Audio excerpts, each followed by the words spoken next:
Ça fait quelque temps que j'ai plus rien posté. Je voudrais réussir à sortir les guides de l'Argentine et du Mexique que vous attendez. Mais la vérité, c'est qu'en ce moment, j'arrive plus à créer. Il y a eu pas mal de changements récemment dans ma vie. Je suis rentrée d'un voyage d'1 an en Amérique latine. Je me suis lancée à mon compte et j'ai déménagé dans le sud de la France, dans une région où je connais absolument personne. Alors je me dis que c'est peut-être normal. Comme toutes les personnes qui créent des vidéos et qui osent dévoiler une partie d'elles-mêmes sur internet, il y a des fois où il y a plein d'éléments qui entrent dans ma tête et qui m'empêchent de créer. Les retours, ou parfois justement le manque de retours. Les statistiques qui font que la vidéo elle marche bien ou non. La précarité financière, parce qu'on va pas se mentir, c'est pas avec YouTube que je me fais à manger. La comparaison. Le fait que je puisse pas mettre les musiques que j'aime si je veux pouvoir monétiser la vidéo. Les codes qui changent tout le temps sur chaque réseau. Le fait que des fois, il te manque des compétences techniques pour réaliser la vidéo que t'imagines au départ. Le fait de devoir faire toujours plus fort, plus sensationnel, avoir de belles images, un beau son, un bon storytelling, un beau cadre, soigner l'image qu'on renvoie, contrôler son apparence et chacun de ses mots. Alors j'ai envie de revenir à l'essentiel. À la raison pour laquelle j'ai commencé à créer des vidéos et à ouvrir cette chaîne il y a déjà 2 ans. Mon envie à la base, c'est juste de garder une trace de mes moments de vie et de me dire que peut-être mes réflexions toucheront d'autres personnes qui vivent ou qui ressentent la même chose. Les moments de vie qui comptent le plus pour moi, ce sont mes voyages. J'ai construit toute ma vie autour de cette passion. J'en ai même fait mon métier puisqu'aujourd'hui j'aide d'autres personnes à organiser leur prochain voyage. Je rentre tout juste d'un voyage d'1 an qui m'a changé à tout jamais. J'ai vécu l'année la plus folle de ma vie. J'ai quitté tout ce que je connaissais et je suis partie, toute seule, avec mon sac à dos, à l'autre bout du monde. Enfin, j'étais pas vraiment toute seule. Il y avait la peur aussi. Laura, ton ressenti? J'ai peur. On va où là? Laura, on va où? Laura, c'est quoi ça? C'est quoi ça? Parapente. Et ouais les gars.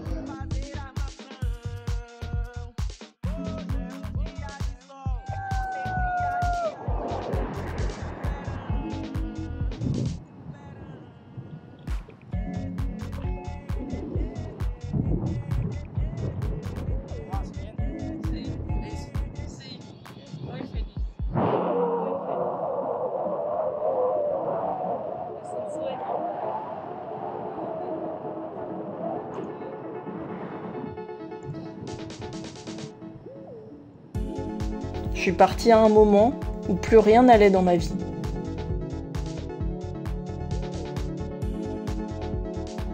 Et finalement, ce voyage m'a sauvée. J'ai vécu des trucs de fou. J'ai dépassé mes limites chaque jour. J'ai gravi des montagnes, j'ai dormi au sommet d'un volcan, j'ai fait du stop. À l'aise. À l'aise. J'ai plus d'eau. Non mais toi... Le stop. Le stop de la muerte. J'ai vu des animaux que je connaissais même pas.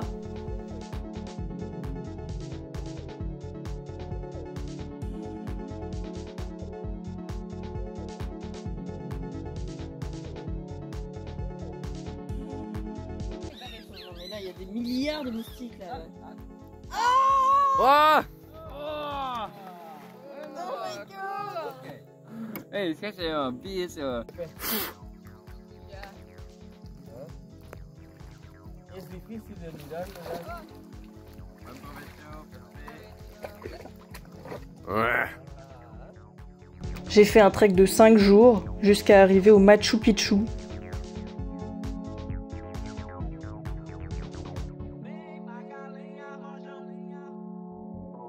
J'ai traversé un continent entier en prenant que des bus.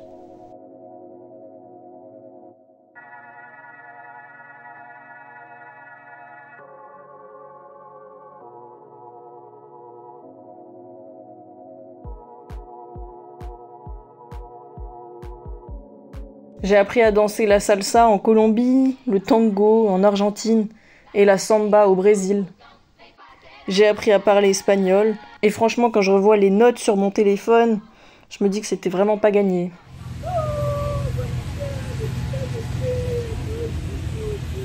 Petit à petit, j'ai commencé à noter des mots et des expressions de chaque pays. J'ai rencontré des personnes du monde entier, des personnes qui m'ont marqué et d'autres que j'ai oubliées. Et puis des fois, j'ai vécu des trucs pas ouf, justement. Parce que sur Insta, on voit les côtés trop stylés du voyage, les montages bien rythmés sur des musiques entraînantes. On voit le dépassement de soi, les couleurs, les paysages, les monuments. Mais il y a plein de choses qu'on voit pas. On voit pas les longues heures passées à travailler, à monter des vidéos justement, ou les journées entières à passer à organiser la suite, la prochaine ville, le prochain pays. On voit pas les moments de stress à devoir gérer toute seule. Un truc trop nul. Genre, pourquoi je suis rouge? Genre, en fait, j'avais étendu mon linge dehors sur le fil à linge. Et là, il vient de se mettre à pleuvoir, mais genre de malade. Il pleut depuis genre presque 1 heure. Du tonnerre de ouf. Et c'est seulement maintenant que je viens de capter qu'il fallait que j'enlève mon linge. Et là, j'enlève mon linge et je les sors du coup dans les toilettes. Et en fait, dedans, il y avait une fourmi, mais genre la fourmi, sans mentir, elle fait la taille de mon petit doigt. Genre, ouais, bon, la moitié de mon petit doigt. Bon, les 2 premières phalanges. Elle fait les 2 premières phalanges. Je sais quoi cette fourmi. Et en fait, elle m'a piqué. Mais là, je sens plus mon petit doigt.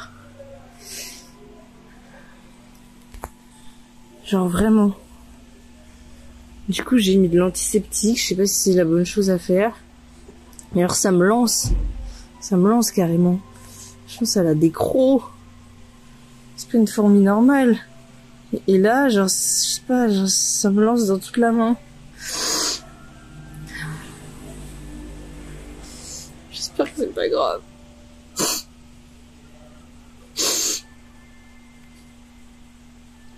Je sais pas quoi faire.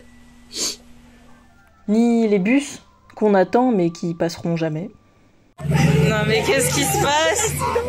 Là il y a un accident, il y a éboulement de terrain et notre chauffeur, après 5 heures, pète un câble et fait un Fast and Furious. Et il double tout le monde, il s'en balèque. Il y a la meuf derrière qui a dit c'est pas grave si on arrive demain, mais on préfère arriver un jour vivant. Non mais... Ça t'a fait le meilleur dodo dans le bus, hein? Voilà. À la limite, j'ai pas encore payé, c'est pas très grave. Je me fais une promesse. Faudra pas que j'oublie quand je rentre en France. Jamais je vais prendre la SNCF dans la TP. Jamais. C'est pas possible. Là, on apprend la patience. La mort. On apprend la souffrance aussi. On prend un bus de Medellín à Jardín. 3 heures. 3 heures normalement. Ça va bien. De bus. 3 heures. Bon, supposément donc, car en réalité, nous n'avançons pas. Littéralement, En réalité, nous sommes à la moitié du trajet et nous avons déjà dépassé les 3 heures. Oui, depuis bien longtemps. Et le moteur est actuellement éteint. Depuis 1 heure. Plus. Bon. Et des cafards sont rentrés. Voilà, apparemment maintenant tout le monde se marre dans le bus car il y a des cafards qui sont rentrés. Comment? Rien de plus commun. Bon, il y a aussi des bêtes apparemment. D'autres bêtes. Ah oui, on n'est pas allé aux toilettes depuis 4 heures. On n'a rien mangé de la journée. Moi j'ai mangé juste un pain au chocolat dans toute la journée. Il est actuellement 19 heures. Ensuite, il n'y a pas de pause dans ce bus, donc on ne peut pas aller aux toilettes. On ne peut pas sortir. Dès qu'on sort, on démarre. Bizarrement, tout d'un coup, ça démarre. C'est malade depuis 40 ans.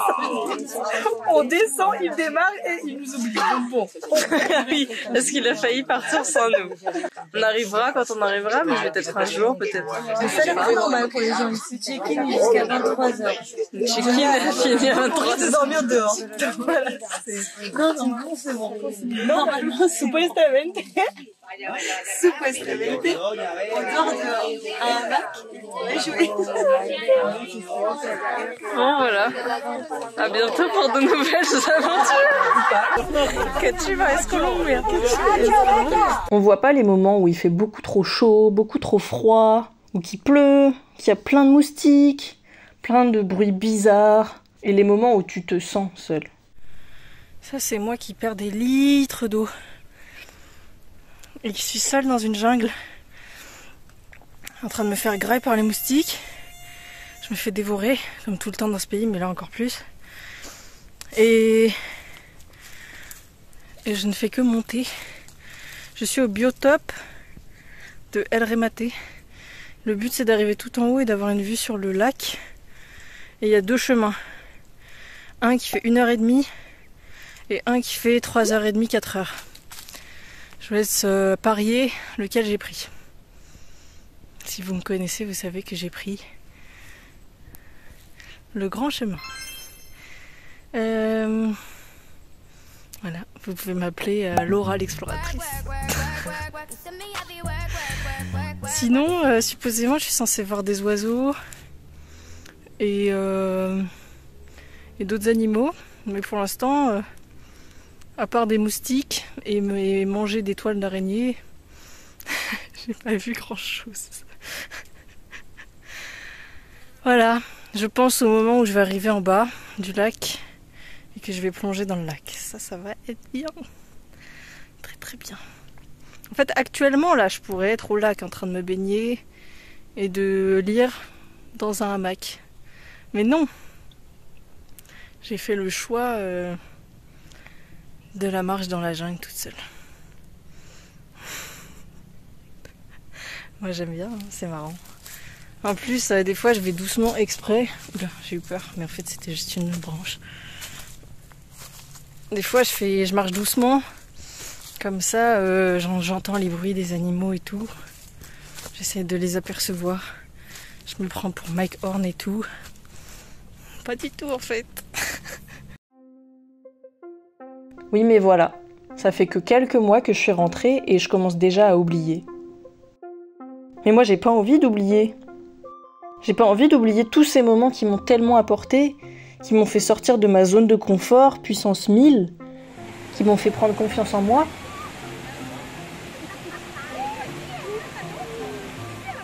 Mais malgré moi, j'y peux rien.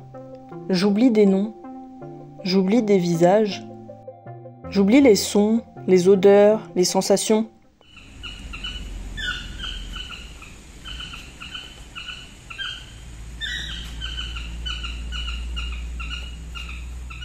J'oublie des endroits où j'ai dormi, où j'ai mangé, et même où j'ai eu des discussions hyper intenses avec des gens. Il n'est pas palpable tout seul.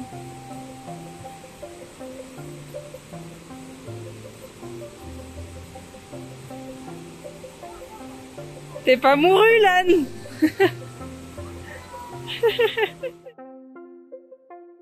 L'autre fois, j'ai entendu une phrase qui disait « Tout le monde passera à autre chose, même moi ». Moi, j'ai peur d'oublier. J'ai peur de redevenir la personne que j'étais avant de partir. Celle qui oublie d'apprécier les petites choses et d'avoir de la gratitude pour un lit où dormir ce soir, une douche bien froide après une journée de marche, un repas chaud ou une plage magnifique. Et pourtant, ce sont ces moments qui m'ont forgée et qui m'ont aidé à devenir la personne que je suis aujourd'hui.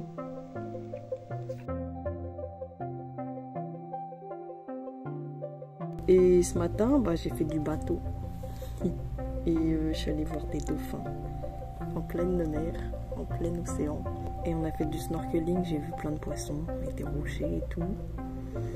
Et je me suis un peu pris le rocher sur le pied, j'ai un peu mal, mais ça va. Et là, bah, j'aimerais bien finir ma vidéo qui aurait dû sortir aujourd'hui, mais que j'ai pas réussi à finir. Mais j'aime bien ma vidéo pour l'instant. La 1 minute montée, la première minute. Voilà, et toi, ça va? Raconte-moi un peu ta vie.